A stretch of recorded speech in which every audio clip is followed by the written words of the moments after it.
નમસ્કાર, આપ જોઈ રહ્યા છો દિવસભરની ટોપ 18 ખબરો। આપની સાથે હું છું ઝરણા। અફઘાનિસ્તાનથી વધુ 78 લોકો ભારત આવ્યા છે, જેમાં મૂળ ગુજરાતના એક વ્યક્તિ, 25 ભારતીય નાગરિકો પણ શામેલ છે।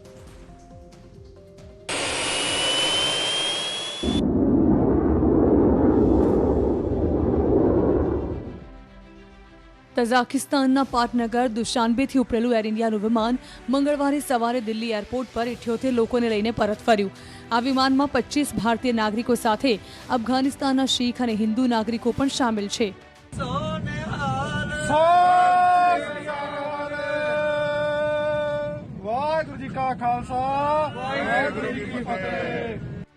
એક દિવસ પહેલા જ આ તમામ લોકોને વાયુસેનાના વિમાનમાં કાબુલથી દુશાનબે પહોંચાડવામાં આવ્યા હતા। भारत आवेला तमाम लोगों हाशकारो अनुभव्यो, साथ ही भारत सरकार नो आभार पण व्यक्त कर्यो। कल काबुल से निकले थे, आज सुबह पहुंचे हैं इंडिया में और मैं बहुत धन्यवाद करता हूं मोदी जी का, इंडिया एम्बेसी ऑफ इंडिया का जो हमारे साथ बहुत मदद किया है, इंडियन आर्मी फोर्स का जो हमारे साथ बहुत मदद किया है, बहुत सेवा किया हमारी। अफघानिस्तान थी आवेला शीख लोग पोतानी साथे गुरु ग्रंथ साहिब की 3 प्रति पण लईने आव्या, जेने संपूर्ण धार्मिक विधि साथे दिल्लीना गुरुद्वारामां लई जवाई हती।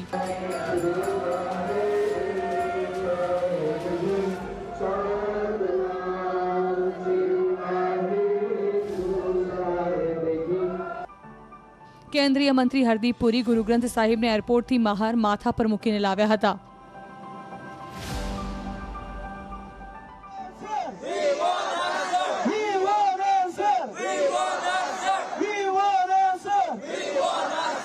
अफघानिस्तान थी भारत आवेला शरणार्थीओए दिल्ली में united nations high commissioner for रेफ्यूजीना कार्यालयनी बहार विरोध प्रदर्शन कर्या। अफघानिस्तान में तालिबाने जे कर्युं ते बदल अफघानों में यूएन विरुद्ध भारोभार रोष जोवा मळी रह्यो छे।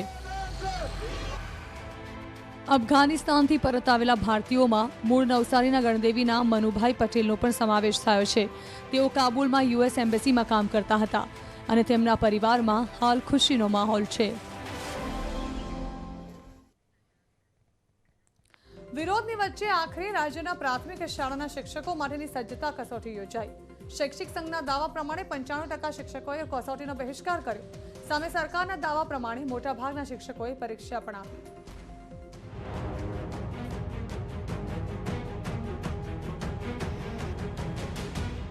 शिक्षक एकता जिंदाबाद जिंदाबाद जिंदाबाद, शिक्षक संरक्षणनो बहिष्कार बहिष्कार। शिक्षक सज्जता सर्वेक्षण खरेखर कसोटी साबित थी। शैक्षिक संघना विरोध वच्चे मंगळवारे राज्यना अलग अलग शहरों में सज्जता सर्वेक्षण कसोटीनी शरूआत थई। गांधीनगर, नवसारी, साबरकांठा, अमदावाद, अरवल्ली, जामनगर, वडोदरा, सूरत सहितना शहरों में क्यांक परीक्षार्थी शिक्षकोथी हॉल भरेलो जोवा मळ्यो तो क्यांक आखे आखा परीक्षा खंड खाली देखाया। सरकारना दावा प्रमाणे 1,83,000 जेटला शिक्षकोमांथी 1.25 लाख जेटला शिक्षकोए परीक्षा आपी। जो कि शैक्षिक महासंघे आ आंकडाने पोकळ ठेरव्या छे। જે શિક્ષકોનો ડેટા છે એ એસએસ પોર્ટલ પર મૂકેલો હોય છે અને એનો જે ડેટા છે એ અમારા ઉપરી અધિકારી પાસે હોય છે। તો હોલ ટિકિટ તો કોઈ પણ ડાઉનલોડ કરી શકે। મારી જન્મ તારીખ જોઈને મારી હોલ ટિકિટ પણ કોઈએ ડાઉનલોડ કરી હોય એવું બની શકે। એટલે હોલ ટિકિટ ડાઉનલોડના કિસ્સા પણ સામે આવ્યા છે। कसोटीना दिवसे पण કેટલાક શિક્ષકો સજ્જતા કસોટીનો વિરોધ કરતા દેખાયા અને કહ્યું કે ભૂતકાળમાં સરકારે શિક્ષકો સાથે છેતરપિંડી કરી હતી, જે ફરીથી થવાનો ભય છે। બીજી તરફ શિક્ષણ મંત્રી ગાંધીનગરની એક શાળામાં પહોંચ્યા અને પરીક્ષા આપવા પહોંચેલા શિક્ષકોને અભિનંદન પાઠવ્યા અને કહ્યું કે આ શિક્ષણની ગુણવત્તા સુધારવાનો પ્રયાસ છે। ભૂતકાળમાં શિક્ષકો છેતરાયા છે, સીસીસીની પરીક્ષામાં શિક્ષકો છેતરાયા છે, એટલે આ વખતે કોઈ મારો શિક્ષક છેતરાશે નહીં, એને વીતી છે। એટલે શિક્ષક એકતા આ વખતે જોરદાર। સર્વેક્ષણ શબ્દ ના હોવું જોઈએ અને જે રાજ્ય પરીક્ષા બોર્ડ લે છે એ અમને વાંધો છે। જો તમારે ખાલી સર્વેક્ષણ કરવું હોય તો તમે છે ને અમારા આઈડી નંબર કે અમારું નામ કે એવું બધું ના હોવું જોઈએ, કોડ નંબર કે એવું બધું। ડાયરેક્ટ તમે પણ અભિપ્રાય લઈને અમારી સાથે લખાવી શકો છો અથવા અભિપ્રાય માગી શકો છો કે તમારી શું સજ્જતા છે ને શું છે। આ કામ જાહેર હિતનું છે, શિક્ષણના હિતનું છે। શિક્ષણનો પાયો મજબૂત કરવો એના માટેનું આ કામ રાજ્ય સરકારે ઉપાડ્યું છે। શૈક્ષિક સંઘ અને સરકાર બંને માટે આ પરીક્ષા સ્વમાનની કસોટી પુરવાર થઈ। પરીક્ષા યોજવાના આદેશથી લઈને પરીક્ષા પૂર્ણ થઈ ત્યાં સુધી સામસામે ખેંચતાણ જોવા મળી। Bureau report, news 18 Gujarati.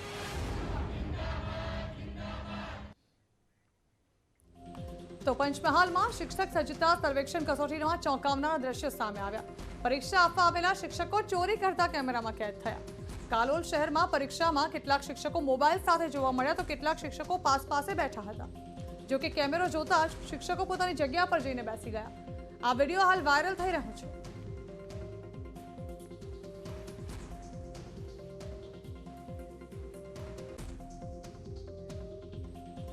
મહારાષ્ટ્રના મુખ્યમંત્રી ઉદ્ધવ ઠાકરે માટે વણવિચારી ટિપ્પણી કરવી કેન્દ્રીય મંત્રી નારાયણ રાણેને ભારે પડી ગઈ. રાણની ધરપકડ કરાઈ તો શિવસેનાના કાર્યકરોએ રાણે સામે રાજ્યભરમાં વિરોધ નોંધાવ્યો.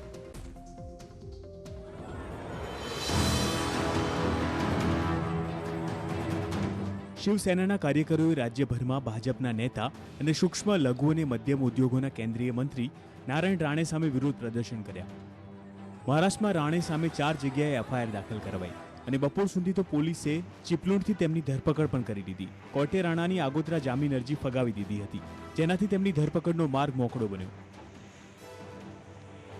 ભાજપની જન આશીર્વાદ યાત્રા દરમિયાન રાયગઢમાં રાણેએ મુખ્યમંત્રી ઉદ્ધવ ઠાકરેને લાફો મારવાની વાત કરી હતી, જે બદલ શિવસેનાના કાર્યકરો ઉશ્કેરાઈ ગયા. તેમણે સમગ્ર મહારાષ્ટ્રમાં રાણે સામે વિરોધ પ્રદર્શન કર્યા. રાણેના પુતળાનું દહન કરાયું. મુંબઈ, પુણે, ઔરંગાબાદ, અમરાવતી, રત્નાગીરી અને નાસિકમાં શિવસેનાના કાર્યકરોએ ભારે હંગામો કર્યો. ભાજપ કાર્યાલય પર પથ્થરમારો કરાયો, तोड़फोड़ कराई. लेकिन अगर भाजपा का कोई नेता जो आज केंद्र में मंत्री है वो हमारे सांप पर, जिनको हम भगवान रूपी मानते हैं, उन पर अगर हाथ उठाने की बात करेंगे तो आक्रामकता तो शिवसेना के डीएनए में है. हम कभी चुप बैठेंगे नहीं. आज उन्होंने आह्वान दिया था कि मेरे घर के नीचे आके दिखाओ. आज सिर्फ युवा सेना उसके घर के नीचे आके दी है, वो दोनों भाग गए हैं. ये ताकत आज हमारी है. મુંબઈમાં શિવસેનાના કાર્યકરોએ નારાયણ રાણેના નિવાસસ્થાનની બહાર વિરોધ પ્રદર્શન કર્યા, જો કે પોલીસે તેમને રોક્યા હતા. મુંબઈના મેયર કિશોરી પેંડેકર પણ રાણેના વિરોધમાં જોડાયા. તેમણે ઉદ્ધવનું અપમાન સમગ્ર મહારાષ્ટ્રનું અપમાન ગણાવ્યું. પુણેમાં ડેક્કન મોલમાં શિવસેના કાર્યકરોએ પથ્થરમારો કર્યો. મહત્વનું છે કે ઉદ્ધવ ઠાકરેએ આ કાર્યક્રમમાં સંબોધન કરતા આઝાદીને કેટલા વર્ષ થયા તે ભૂલી ગયા અને તેમણે પોતાના સહયોગીને પૂછવું પડ્યું હતું. આ ઘટના બદલ નારાયણ રાણેએ ઉદ્ધવ પર પ્રહાર કર્યા હતા અને કહ્યું કે જો હું ત્યાં હોત તો તેમને લાફો મારી દે. अगर कोई एक व्यक्ति जो कैबिनेट में है मोदी जी, वो महाराष्ट्र के मुख्यमंत्री को धमकी देता है मारने की, तो उसका ऊपर एक्शन नहीं होगा. मोदी जी को या अमित शाह जी को या देवेंद्र फडणवीस को मारने की बात नहीं की है. इस प्रकार से क्या है, ये क्या नया बीजेपी का निर्माण हो रहा है क्या? हमने बीजेपी के साथ 25 साल काम किया. ये बीजेपी ऐसी नहीं अब बन गई है. અહીં એ પણ ધ્યાન રાખવું જોઈએ કે રાણે 30 વર્ષ સુધી શિવસેનામાં હતા. તેઓ મહારાષ્ટ્રના મુખ્યમંત્રી પણ રહી ચૂક્યા છે. ત્યારબાદ તેઓ 2005માં શિવસેના છોડીને કોંગ્રેસમાં અને 2018માં ભાજપમાં આવ્યા હતા. Bureau report, news 18 Gujarati. ગુજરાતમાં વરસાદની ખેંચ સતત વધી રહી છે. ચોમાસું વીતી રહ્યું છે પણ હજુ 46% જ વરસાદની ઘટ પ્રવર્તે છે. તેવામાં હવામાન વિભાગની આગાહી ચિંતાને ઓર વધારે છે.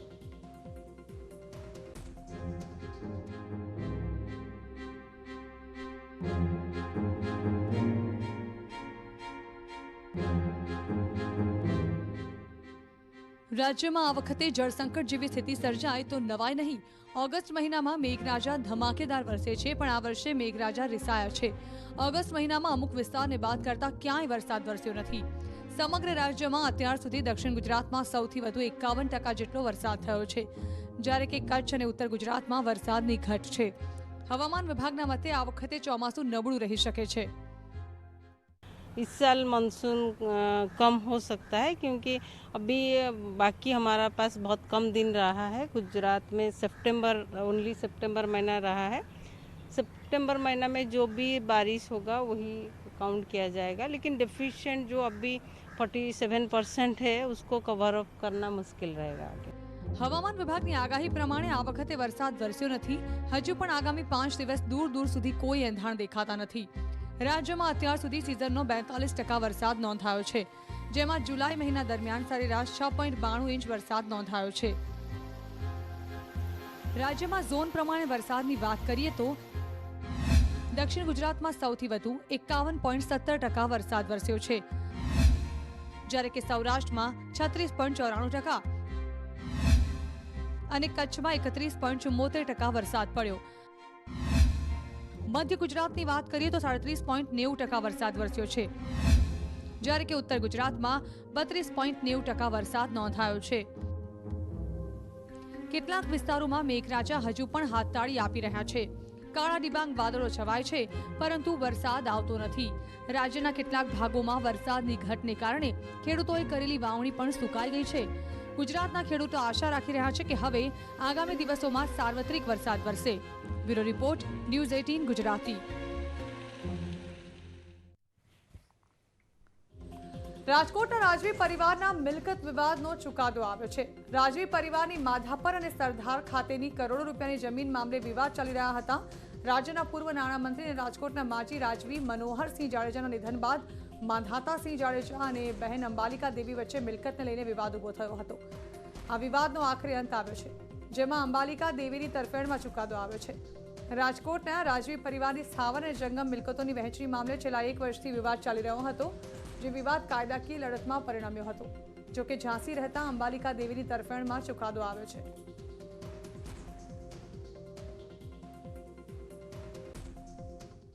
નામ કમી કરવાની અરજી આપી હતી નીચે મામલતદારમાં, અને મામલતદારે ના મંજૂર કરી.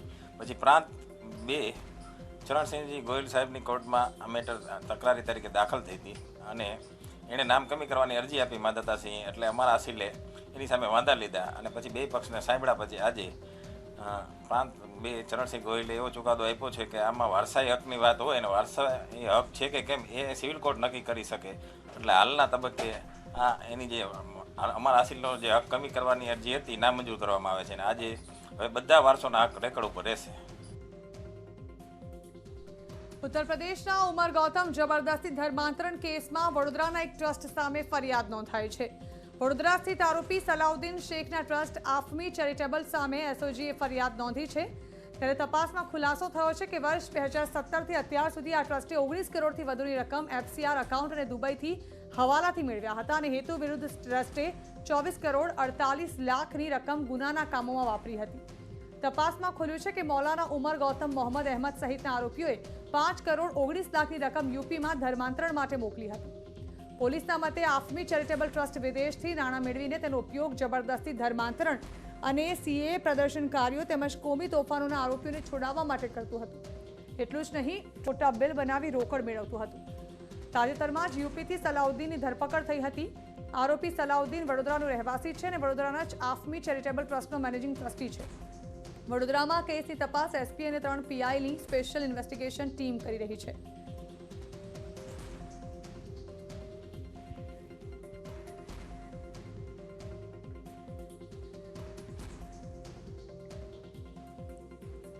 અને હવે આપણે જણાવીએ રાજ્યમાં આજની કોરોના અપડેટ. તો રાજ્યમાં 24 કલાકમાં કોરોનાના 14 નવા કેસ નોંધાયા છે. 28 જિલ્લાઓમાં કોરોનાનો એક પણ કેસ નથી નોંધાયો. આજે એક પણ દર્દીનું મોત નથી થયું. 25 દર્દીઓ રિકવર થયા છે. અમદાવાદમાં 5, સુરતમાં 4 કેસ, વડોદરામાં 3 કેસ. હાલ 155 દર્દી સ્ટેબલ છે અને 4 દર્દી વેન્ટિલેટર પર છે.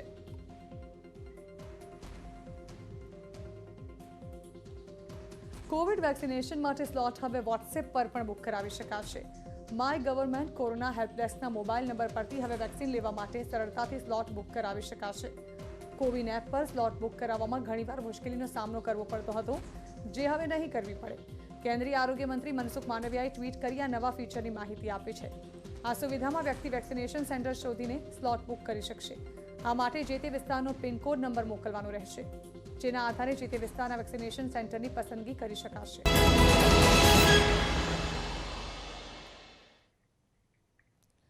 Welcome back. રાજ્યમાં શિક્ષક સજ્જતા સર્વેક્ષણ કસોટી યોજાઈ, ત્યારે પરીક્ષા અંગે રાજ્ય સરકારે માહિતી આપી છે.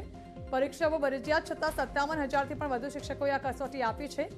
1,51,000 શિક્ષકો કસોટીમાં જોડાવા પાત્ર હતા.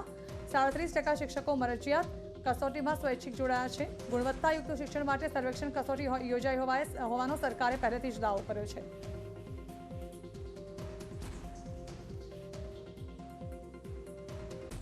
ઝારખંડના ધનબાદમાં જજના શંકાસ્પદ મોત મામલે તપાસ તેજ. ગાંધીનગર એફએસએલમાં બંને આરોપીઓના મેડિકલ ટેસ્ટ સવાલોના લિસ્ટ સામે કાર્યવાહી કરાઈ. આરોપીઓના બ્રેન મેપિંગ અને નાર્કો ટેસ્ટ પણ કરવામાં આવશે.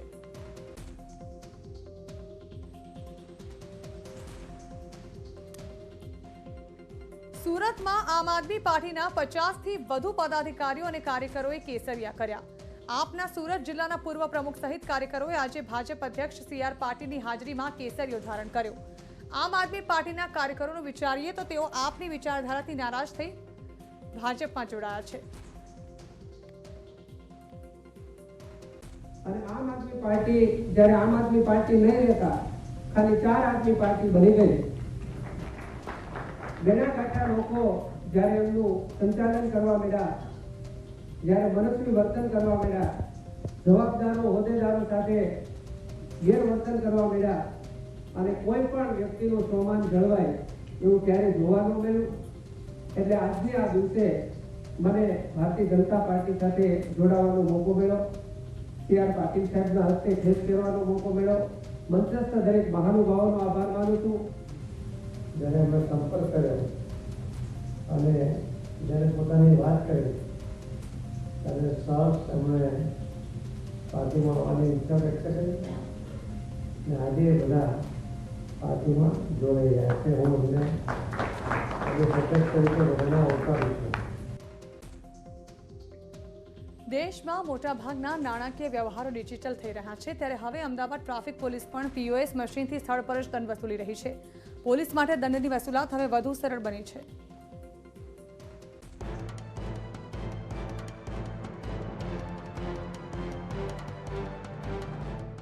ટ્રાફિક પોલીસ પહેલા નિયમ ભંગ માટે મેમો આપતી, બાદમાં દંડ માટે ઈ-મેમો ઘરે આવતો થયો. હવે ટ્રાફિકના નિયમનું ઉલ્લંઘન કરાશે તો ખિસ્સા સ્થળ પર જ હળવા થઈ જશે. કોઈ જ બહાના ચાલશે નહીં. હવે ટ્રાફિક પોલીસને અપાયા છે POS મશીન, જે સ્થળ પર જ દંડ વસૂલે છે. હાલના તબક્કે 200 POS મશીન પોલીસને આપવામાં આવ્યા છે, જેમાંથી 135 મશીન કાર્યરત છે. સ્થળ પર જ પોલીસ દ્વારા દંડ વસૂલવામાં આવે છે. ત્યારે હજુ પણ કેટલીક તકલીફો સામે આવી રહી છે. તેને દૂર કરવા POS મશીનમાં QR કોડ વિકલ્પનો ઉમેરો કરવામાં આવ્યો, જેથી કરીને દંડ સરળતાથી ભરી શકાય. POS મશીન દ્વારા અત્યાર સુધીમાં 27,47,700નો દંડ વસૂલ કરવામાં આવ્યો છે.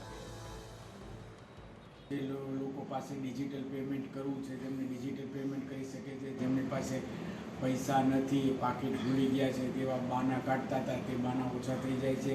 અને હવે અમે QR કોડ પણ ટૂંક સમયમાં એમાં ઇન્કોર્પોરેટ કરવા જઈ રહ્યા છીએ.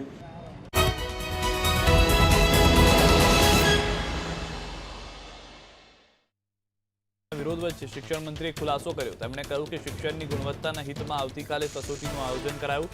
પરીક્ષા યથાવત રહેશે. પરીક્ષામાં કોઈ